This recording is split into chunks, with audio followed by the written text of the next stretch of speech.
Hello everyone, I welcome you to Aakalan YouTube channel. आज हम continue करेंगे केमिस्ट्री की टेस्ट सीरीज जो कि बहुत इंपॉर्टेंट है रेलवे ग्रुप डी एग्जामिनेशन के लिए। अगर आपने अभी तक हमारा चैनल सब्सक्राइब नहीं करा है तो प्लीज़ चैनल को सब्सक्राइब करें, वीडियोस को लाइक करें और मैक्सिमम लोगों तक इन्हें ज़रूर शेयर करें। आप हमारा टेलीग्राम ग्रुप ज्वाइन कर सकते हैं जिसका लिंक हमने डिस्क्रिप्शन बॉक्स में मेंशन किया है। वहाँ से आप इस वीडियो की PDF को डाउनलोड कर सकते हैं। आप आकलन ऐप को डाउनलोड करें गूगल प्ले से, जहाँ पे आपको वेरियस कॉम्पिटिटिव एग्जाम्स के टेस्ट सीरीज प्रोवाइड किए जाते हैं। So let's begin. सबसे पहला क्वेश्चन है हेमेटाइट एंड मैग्नेटाइट आर। तो यहाँ पे आपको बताना है कि जो हेमेटाइट है और मैग्नेटाइट है वो क्या है। ऑप्शंस हमारे पास हैं लोह अयस्क, तांबा अयस्क, मैग्नीज अयस्क या फिर जिंक अयस्क। यहाँ पे करेक्ट आंसर है हमारा ऑप्शन ए जो कि है आयरन ओर्स, लोह अयस्क। तो हेमेटाइट और मैग्नेटाइट से हम क्या ऑब्टेन कर सकते हैं? हम ऑब्टेन कर सकते हैं आयरन को।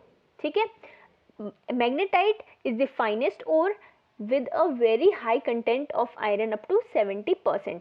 तो जो मैग्नेटाइट होता है उसमें सबसे ज़्यादा आयरन का कंटेंट होता है।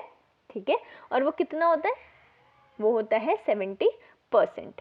और इसकी क्वालिटीज़ बहुत ज़्यादा हैं और स्पेशली इसे कहाँ यूज़ किया जाता है? इलेक्ट्रिकल इंडस्ट्री में इसका यूज़ किया जाता है। ठीक है, और हेमेटाइट को हम एक इम्पॉर्टेंट इंडस्ट्रियल आयरन मानते हैं।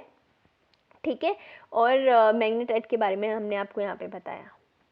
Next question, the easily noticed smell of the LPG gas is because of which among the following.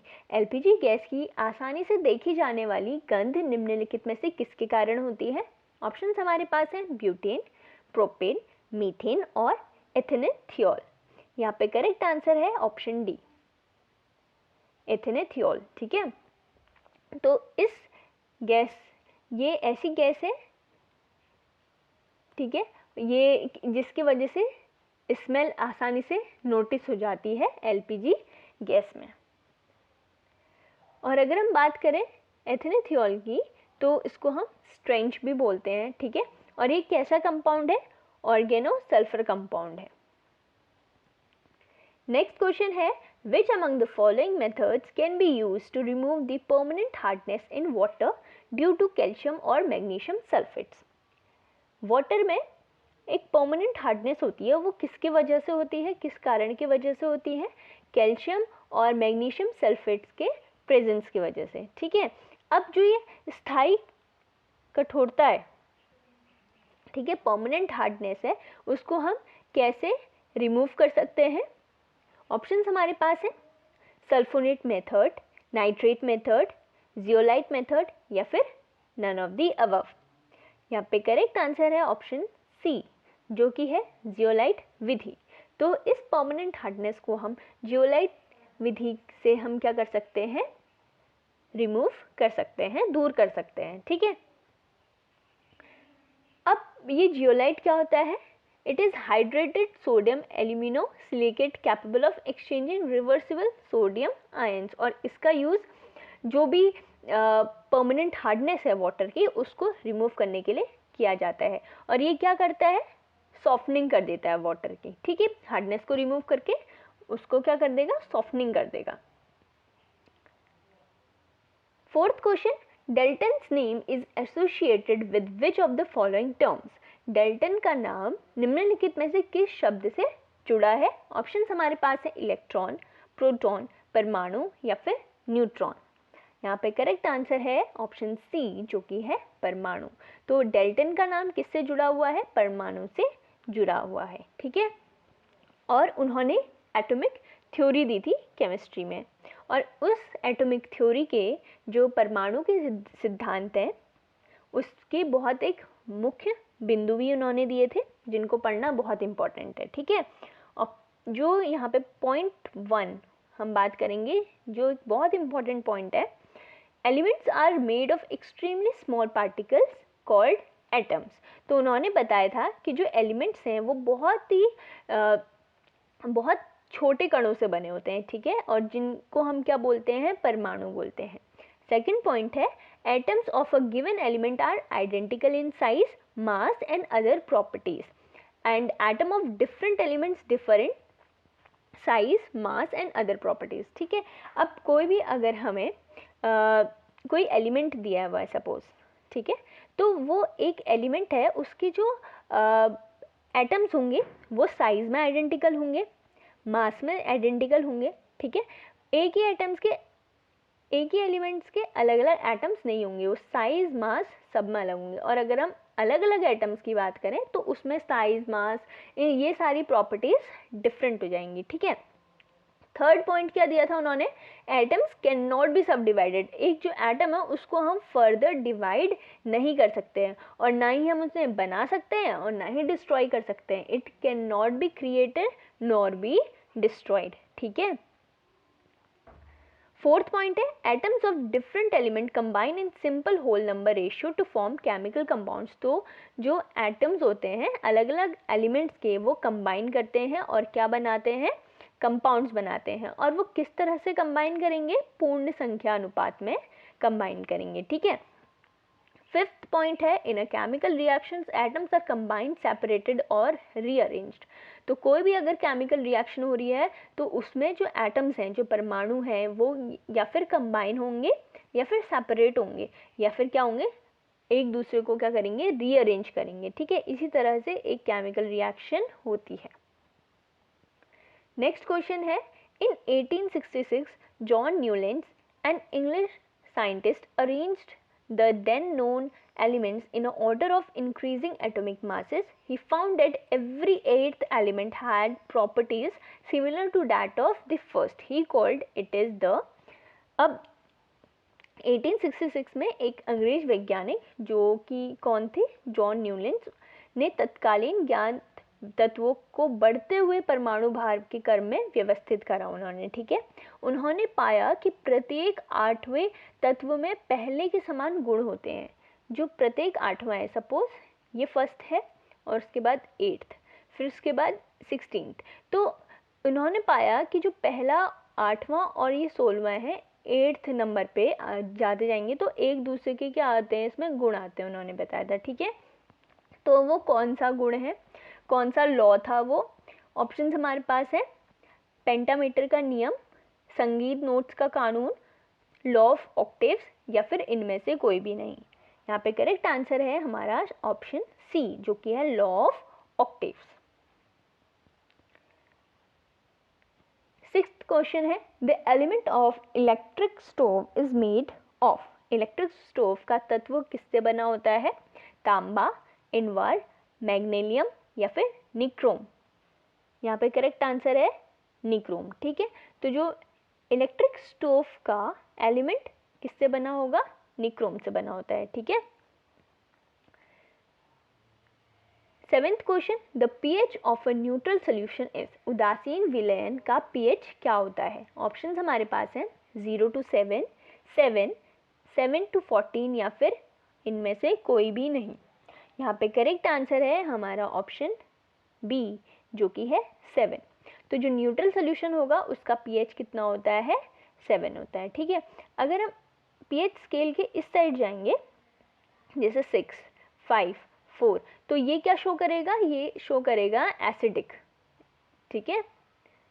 और अगर हम आगे की ओर बढ़ेंगे, जैसे 8, 9, 10, तो ये क्या हो जाएगा, ये जो भी कंपाउंड्स होंगे वो उनका अगर पीएच 8, 9, 10 इस रेंज में बिलोंग करेगा तो उसको हम बोल देंगे बेसिक, ठीक है। और जो पीएच स्केल होता है, it is use for measuring hydrogen ion concentration in a solution. किसी भी सोल्यूशन में हाइड्रोजन आयन कंसंट्रेशन कितना है उसको मेजर करता है, ठीक है। और अगर 0 to 14 होगा तो वेरी एसिडिक होगा, मैंने जैसे आपको बताया, और 7 के बाद होंगे तो वो क्या होंगे, बेसिक होंगे नेचर में। अगर हम pH 0 की बात करें तो बहुत ज़्यादा एसिडिक होगा, और 14 की बात करें तो वो बहुत एल्कलाइन होगा। एल्कलाइन मतलब बेसिक होगा नेचर में, ठीक है। तो जो pH रेंज होता है वो 0 to 7 होगा, ये आपको ध्यान रखना है, ठीक है। 0 to 14, सॉरी। नेक्स्ट क्वेश्चन है, non metallic oxides are dash in nature. गैर धातु ऑक्साइड प्रकृति में डैश हैं। ऑप्शंस हमारे पास हैं बेसिक, अम्लीय, न्यूट्रल या फिर इनमें से कोई भी नहीं। यहाँ पे करेक्ट आंसर है ऑप्शन बी, जो कि है अम्लीय। तो जो नॉन मेटेलिक ऑक्साइड्स होते हैं वो कैसे होते हैं नेचर में? अम्लीय होते हैं, एसिडिक होते हैं। Reaction between a non metallic oxide and an acid leads to the formation of salt and water. जब कोई नॉन मेटेलिक ऑक्साइड और एसिड एक साथ रिएक्ट करेंगे तो हमें क्या मिलता है? सॉल्ट मिलेगा, ठीक है, और क्या मिलेगा? वाटर, ठीक है। This is similar to the reaction between bases and acids.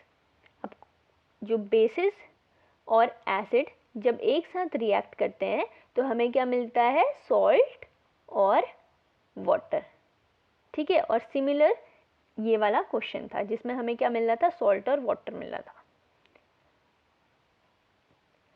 अगर आपको हमारा कंटेंट पसंद आता है तो आप हमारी वीडियोस को लाइक कर सकते हैं, चैनल को सब्सक्राइब करें और मैक्सिमम लोगों तक इन्हें ज़रूर शेयर करें। 9th क्वेश्चन है, acids on reacting with metals release which of the following gases. अम्ल धातुओं के साथ अभिक्रिया करके निम्नलिखित में से कौन सी गैस छोड़ते हैं? अब जब हम किसी भी एसिड को रिएक्ट कराएंगे मेटल के साथ तो कौन सी गैस प्रोड्यूस करेगा ये आपको बताना है, ठीक है।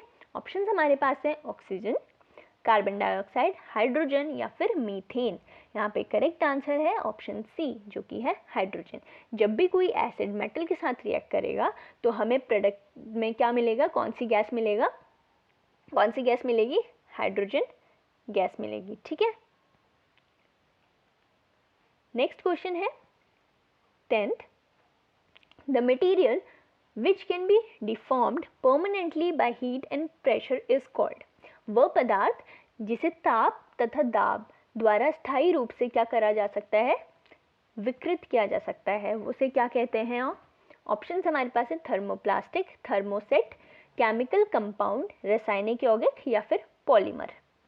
यहाँ पे करेक्ट आंसर है ऑप्शन बी, जो कि है थर्मोसेट, ठीक है। तो ऐसा मटेरियल, ऐसा पदार्थ जिसको हम क्या कर सकते हैं? डिफॉर्म कर सकते हैं परमानेंटली, मतलब वो अपना जो दोबारा से अपने शेप में नहीं आएगा, ठीक है। परमानेंटली किसकी हेल्प से? हीट और प्रेशर दोनों की हेल्प से कर सकते हैं, उसको हम बोलेंगे थर्मोसेट, ठीक है। Thermoset materials are those materials that are made up of by polymers joined together by chemical bonds. तो वो कैसे बने होते हैं? पॉलीमर से बने होते हैं जो केमिकल बॉन्ड से एक दूसरे से क्या करते हैं? जुड़े रहते हैं, ठीक है। और वो मेल्ट नहीं हो सकते, पिघल नहीं सकते हैं थर्मोसेट, ये आपको याद रखना है, ठीक है। बहुत ठोस होते हैं।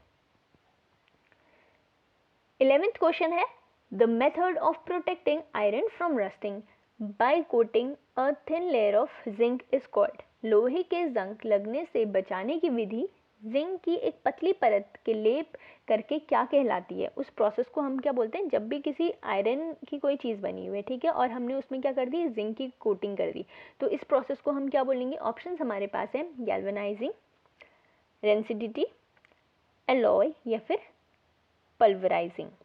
यहाँ पे करेक्ट आंसर है ऑप्शन ए, जो कि है गैल्वेनाइजिंग, ठीक है। जब भी हम आयरन में किसकी कोटिंग करते हैं? जिंक की कोटिंग करते हैं, उसको जंग लगने से बचाने के लिए, तो हम उस प्रोसेस को बोलेंगे गैल्वेनाइजिंग, ठीक है। 12th question, the reaction between an acid and a base to give salt and water is known as. अम्ल और क्षार के बीच लवण और जल देने की अभिक्रिया को हम क्या कहते हैं? Neutralization reaction, reduction reaction, oxidation reaction या फिर एक्सोथर्मिक रिएक्शन। यहाँ पे करेक्ट आंसर है ऑप्शन ए, जो कि है न्यूट्रलाइजिंग रिएक्शन, ठीक है। न्यूट्रलाइजेशन प्रतिक्रिया, जब भी कोई एसिड और बेस रिएक्ट होके क्या प्रोवाइड करते हैं? सॉल्ट और वाटर, इसको हम क्या बोलेंगे? Neutralization reaction. ये आपको बताया है, ठीक है। 13th question, the temperature at which solid melts to become a liquid at a atmospheric pressure is called its. वह तापमान जिस पर कोई ठोस वायुमंडलीय दाब पर पिघलकर द्रव बन जाता है क्या कहलाता है? ऑप्शन हमारे पास है क्रिस्टलीकरण, गलनांक, वाष्पीकरण या फिर गैल्वेनाइजेशन। यहाँ पे करेक्ट आंसर है ऑप्शन बी, जो कि है गलनांक, ठीक है।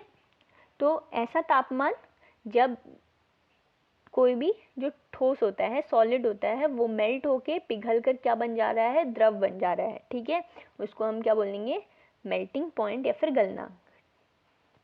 14th question, the atomic nucleus was discovered by, तो आपको यहाँ पे बताना है कि जो परमाणु नाभिक है उसकी खोज किसने करी थी, रदरफोर्ड, डाल्टन, आइंस्टीन या फिर थॉमसन। यहाँ पे करेक्ट आंसर है ऑप्शन ए जो कि है रदरफोर्ड, ठीक है, ये आपको ऐसे याद करना है। 15th question, the chemical formula of heavy water is, भारी जल का रासायनिक सूत्र आपको यहाँ पे बताना है। ऑप्शन हमारे पास है H2O, D2O, H2CO3 या फिर H2S।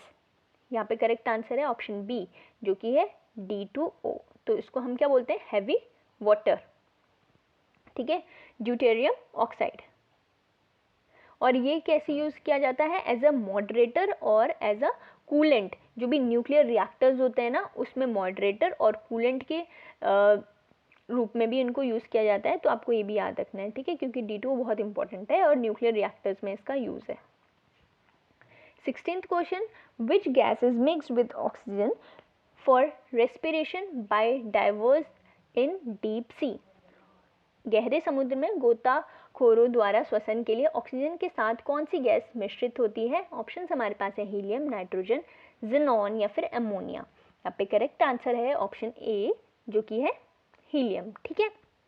ऑक्सीजन के साथ वो क्या मिक्स करते हैं, हीलियम मिक्स करते हैं, ताकि जो भी डाइवर्स हैं, जो डीप सी में डाइव करते हैं, उनको रेस्पिरेशन में कोई भी दिक्कत ना हो, ठीक है। तो हीलियम और ऑक्सीजन आपको याद रखना है, ठीक है, ऑक्सीजन तो होगी, उसके साथ हीलियम इंपॉर्टेंट रोल प्ले करता है, ठीक है। आप हमारा टेलीग्राम ग्रुप ज्वाइन कर सकते हैं, जिसका लिंक हमने डिस्क्रिप्शन बॉक्स में मेंशन किया है, वहाँ पे आपको इस वीडियो की PDF मिल जाएगी, तो आप उसे वहाँ से डाउनलोड कर सकते हैं। 17th क्वेश्चन है, which of these consist of carbon, इनमें से किस में कार्बन होता है, लिग्नाइट, टिन, सिल्वर या फिर आयरन। यहाँ पे करेक्ट आंसर है ऑप्शन ए जो कि है लिग्नाइट, तो लिग्नाइट में कार्बन का कंटेंट होता है, ठीक है। 18th question, which one of the following substances is used in the preservation of food stuff, निम्नलिखित में से किस पदार्थ का उपयोग खाद्य पदार्थों के परीक्षण के लिए किया जाता है। ऑप्शन हमारे पास है citric acid, potassium chloride, sodium benzoate या फिर सोडियम क्लोराइड।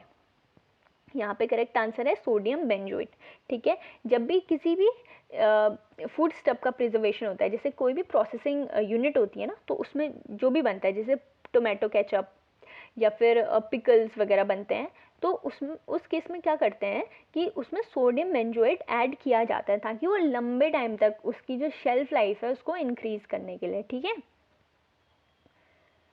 19th क्वेश्चन क्या है, milk openly placed for some time become sour due to, खुले में रखा दूध, अगर हम खुले में रखते हैं दूध को, तो वो कभी कभी क्या हो जाता है, खट्टा हो जाता है, और इसका रीज़न क्या है। ऑप्शन हमारे पास है carbonic acid, lactic acid, citric acid या फिर एसिटिक एसिड।